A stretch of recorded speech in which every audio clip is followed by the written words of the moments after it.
بسم اللہ الرحمن الرحیم۔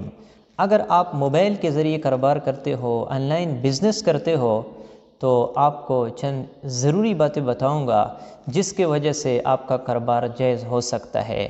آپ کی تجارت میں بڑھوتری آئے گی، کیونکہ جب آپ کا تجارت، آپ کا کاروبار شریعت کے مطابق ہوگا تو اس میں برکت بھی آئے گی اور مال بھی حلال ہوگا۔ لیکن اگر آپ کا تجارت، کاروبار شریعت کے مطابق نہ ہوگا تو اس سے آپ کا مال حرام ہو سکتا ہے۔ اسی لیے حضور صلی اللہ علیہ وسلم فرماتے ہیں کہ جس کے بدن پر حرام مال کا کپڑا ہو، اس کے نہ روزہ قبول ہے نہ نماز قبول ہے۔ اور اس طرح حضور صلی اللہ علیہ وسلم فرماتے ہیں کہ جو گوشت، جو جسم حرام مال سے پرورش پائی ہو، وہ جہنم کی آگ کی زیادہ مستحق ہے۔ اسی لیے حرام مال سے بچنا بہت زیادہ ضروری ہے، کیونکہ دوسرے کا حق اللہ رب العزت بھی معاف نہیں فرماتے، بلکہ وہ بندہ معاف فرمائیں گے جس سے آپ نے حق لیا ہے۔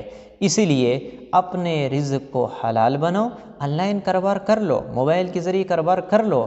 آپ کو شریعت منع نہیں فرماتے، لیکن آپ نے کاروبار، تجارت شریعت کے مطابق کرنی ہے، شریعت اجازت دیتی ہے۔ لیکن اگر آپ موبائل کے ذریعے کاروبار کرتے ہو اور شریعت کے جو احکامات ہیں، شریعت کے جو ضابطے اور قوانین ہیں، اس کو آپ فالو نہیں کرتے تو اس سے آپ کا تجارت حرام بھی ہو سکتا ہے۔ بعض ایسے کام ہے، بعض ایسے معاملات ہیں کہ اگر آپ موبائل کے ذریعے کر لے تو حرام بھی ہو سکتے ہیں۔ تو اس بات پر زیادہ توجہ دینی چاہیے، کیونکہ جو رزق ہے یہ انسان کی بنیادی ضرورت ہے، اور اس کو اسلام کے مطابق، شریعت کے مطابق آپ نے تجارت کرنی ہے، پھر اس سے آپ کا مال جو ہے نا وہ حلال ہو سکتا ہے۔ لیکن اگر آپ شریعت کے احکامات کو نظر انداز کرتے ہو اور اس پر عمل نہیں کرتے تو اس کی وجہ سے آپ پر طرح طرح کے مشکلات آ سکتے ہیں۔ آپ کی رزق میں تنگی آئے گی، آپ کا مال خطرے میں ہوگا، اور اس کی وجہ سے آپ کا جو سرمایہ ہے وہ بھی ختم ہو سکتا ہے۔ کیونکہ شریعت کے احکامات اگر انسان فالو کر لے اور اس پر عمل کرتے رہے تو اس کی وجہ سے اس کا مال بھی محفوظ ہو سکتا ہے، اس کا جان بھی محفوظ ہو سکتا ہے، اور طرح طرح کے مشکلات سے وہ محفوظ ہو سکتا ہے۔ اسی طرح میں نے چند لوگوں کو شریعت کے مطابق جو مسائل ہے اس کے مطابق ان کے کاروبار کی جو چند ضروری باتیں ہیں وہ میں نے بتایا ہے۔ پہلے وہ شریعت کے خلاف عمل کرتے تھے، شریعت کے مطابق نہیں کرتے تھے، لیکن وہ کہتے ہیں کہ جب ہم نے شریعت کے مطابق اپنے تجارت کو، کاروبار کو شروع کر لیا، ہمارے کاروبار میں برکت آئی اور ہم کماتے بھی ہیں اور کھاتے بھی ہیں، الحمدللہ کوئی مسئلہ نہیں ہوتا۔ تو آن لائن کاروبار کرنا جائز ہے، لیکن شریعت کے کچھ ضابطے ہیں، اس پر عمل کرنا ضروری ہے۔ تو سب سے پہلی بات یہ کہ آپ نے جب موبائل کے ذریعے سے کوئی معاملہ کرنا ہو، کوئی سودا کرنا ہو، تو آپ نے دیکھنا ہے کہ یہ موبائل کے ذریعے سے یہ معاملہ ہو سکتا ہے یا نہیں، شریعت اس کی اجازت دیتی ہے یا نہیں۔ تو اگر آپ کوئی چیز، مثلا آپ گندم خریدتے ہو اور آپ نے موبائل کے ذریعے سے 100 بوریاں خرید لیے اور اس کو پیمنٹ بھی کروا دیے، پیسے بھی بینک کے ذریعے سے ٹرانسفر کر دیے، اس کے بعد اگر آپ ان بوریوں کو جو گندم کے ہے آپ دوبارہ بیچنا چاہتے ہو کسی اور پر، تو آپ کا اس بوریوں پر، اس گندم کے بوریاں ان پر قبضہ کرنا ضروری ہے۔ آپ قبضے کے بغیر اسے آگے فروخت نہیں کر سکتے، کیونکہ قبضہ بنیادی چیز ہے۔ اگر آپ اسے آگے بیچنا چاہتے ہو تو آپ کے لیے ضروری ہے کہ آپ اس پر قبضہ کر لیں۔ اگر آپ نے کوئی چیز خرید لیا اور آپ نے اس پر قبضہ نہیں کیا اور آپ اسے آگے بیچتے ہو تو یہ آپ کے لیے جائز نہیں ہے، یہ معاملہ درست نہیں ہے۔ جو بھی آپ چیز خرید لے موبائل کے ذریعے سے تو آپ کا اس پر قبضہ کرنا ضروری ہے۔ آپ خود کر لے چاہیں یا کسی وکیل کو کہیں کہ آپ میری طرف سے فلاں چیز پر آپ قبضہ کر لے تو آپ کا قبضہ شمار ہو جائے گا۔ اور یاد رکھنا کہ آپ سونا چاندی اس کا معاملہ، سودا موبائل کے ذریعے سے نہیں کر سکتے، اس کا معاملہ ہاتھ در ہاتھ کرنا ضروری ہے۔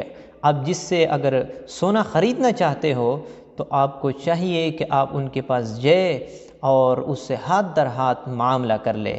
لیکن اگر آپ موبائل کے ذریعے سے اس کے ساتھ معاملہ کر لے تو یہ سودا شمار نہیں ہوگا، یہ وعدہ ہوگا، اور وعدے کا تکمیل یہ بھی ضروری ہے اگر سونے چاندی میں ہو۔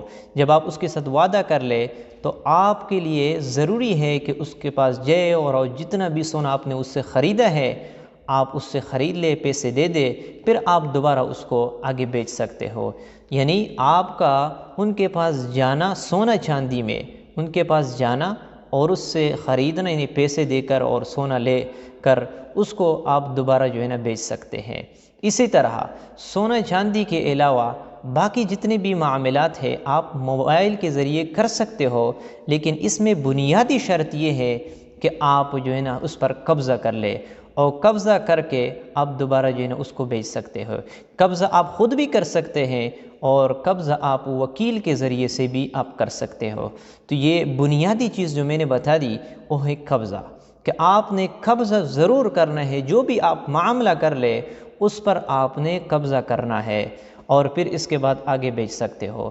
تو یہ ایک بنیادی چیز ہے جو قبضہ سے آن لائن کاروبار میں ضروری ہوتا ہے، آپ خود کر لے یا وکیل کے ذریعے سے کر لے، تو یہ ایک بنیادی شرط ہے۔ باقی بھی اور شرائط ہے اسی طرح آن لائن کاروبار میں، وہ انشاءاللہ اگلی ویڈیو میں ہم بیان کریں گے۔ تو کاروبار کو شریعت کے مطابق بنانا یہ بنیادی چیز ہے۔ اگر ہم اس سے غافل ہو جائے اور شریعت کے مطابق ہم عمل نہ کر لے تو اس کے ذریعے سے ہمارے کاروبار میں جو ہے نا بے برکتی آئے گی، طرح طرح کے مشکلات آئیں گے اور ہمارا کاروبار نہیں بڑھے گا۔ ان کی وجہ یہ ہے کہ ہم شریعت کے مطابق عمل نہیں کرتے۔ بہت سے لوگ ایسے ہیں جو قبضہ نہیں کرتے اور پھر خریدتے ہیں اور پھر آگے بیچتے ہیں بغیر قبضہ کیے ہوئے، تو اس کے وجہ سے وہ طرح طرح کے مشکلات کا وہ شکار ہوتا ہے۔ تو یہ بنیادی چیز ہے کہ آپ نے جو بھی خریدنا ہے موبائل کے ذریعے سے آپ نے اس پر قبضہ کرنا ضروری ہے۔ آپ کا قبضہ یا آپ کا وکیل کا قبضہ یہ بنیادی چیز ہے۔ اسی لیے آن لائن کاروبار کی جتنی بھی مسائل، یہ تو میں نے ایک مسئلہ بتا دیا ہے جو قبضے کا تھا، اس طرح بہت سے مسائل ہیں جو آن لائن کاروبار کے متعلق ہے۔ آپ نے علماء کے پاس جا کر اس سے سیکھنا ہے اور شریعت کے مطابق جو حکم ہو اس پر عمل کرنا ہے۔